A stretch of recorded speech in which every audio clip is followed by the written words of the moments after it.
നമസ്കാരം. Truth vision ന്യൂസിലേക്ക് സ്വാഗതം. കൺട്രോൾ റൂമിൽ ലഭിച്ച പരാതി അന്വേഷിക്കുവാനെത്തിയ പോലീസ് സംഘത്തിന് നേരെ ആക്രമണം നടത്തിയ വിമുക്ത ഭടനെ അഞ്ചൽ പോലീസ് അറസ്റ്റ് ചെയ്തു. തടിക്കാട് ഈട്ടിമൂട് അമ്പിളിവിലാസത്തിൽ ബിനുവാണ് പിടിയിലായത്. കഴിഞ്ഞ ദിവസം ഉച്ചകഴിഞ്ഞ് 3 മദ്യപിച്ച് ബഹളം വയ്ക്കുകയും ഭീഷണിപ്പെടുത്തുകയും ചെയ്യുന്നുവെന്ന് കാട്ടി പോലീസിന്റെ 112-ൽ സന്ദേശമെത്തിയത്.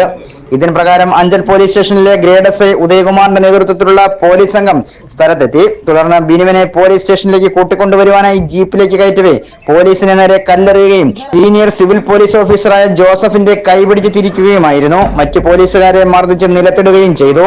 വിവരമറിഞ്ഞ് എസ് ഐ പ്രജീഷ് കുമാറിന്റെ നേതൃത്വത്തിൽ കൂടുതൽ പോലീസുകാരെത്തി ബിനുവിനെ പിടികൂടുകയായിരുന്നു. ബിനുവിന്റെ ആക്രമണത്തിൽ കൈക്ക് ഗുരുതരമായി പരിക്കേറ്റ സിൽവ ജോസഫ്, മുഖത്ത് പരിക്കേറ്റ ഉദയകുമാർ എന്നിവരെ അഞ്ചലിലെ സ്വകാര്യ ആശുപത്രിയിൽ പ്രവേശിപ്പിച്ചു. സിൽവ ജോസഫിനെ വിദഗ്ധ ചികിത്സയ്ക്കായി മറ്റൊരു ആശുപത്രിയിലേക്ക് മാറ്റി. ബിനുവിനെതിരെ മുൻപും നിരവധി പരാതികൾ ലഭിച്ചിട്ടുണ്ടെന്നും മദ്യപാനിയായ അയാൾ സ്ഥിരം പ്രശ്നക്കാരനാണെന്നും അഞ്ചൽ പോലീസ് പറഞ്ഞു. പോലീസുകാർക്ക് നേരെയുള്ള ആക്രമണത്തിന് പുറമെ കൃത്യനിർവഹണം തടസ്സപ്പെടുത്തി പൊതുസ്ഥലത്ത് ബഹളമുണ്ടാക്കി എന്നതടക്കം നിരവധി വകുപ്പുകൾ ചുമത്തിയാണ് ബിനുവിനെ അറസ്റ്റ് ചെയ്തത്. വൈദ്യ പരിശോധനകൾക്ക് ശേഷം കോടതിയിൽ ഹാജരാക്കിയ പ്രതിയെ കോടതി റിമാൻഡ് ചെയ്തു. Truth vision news, Anchal.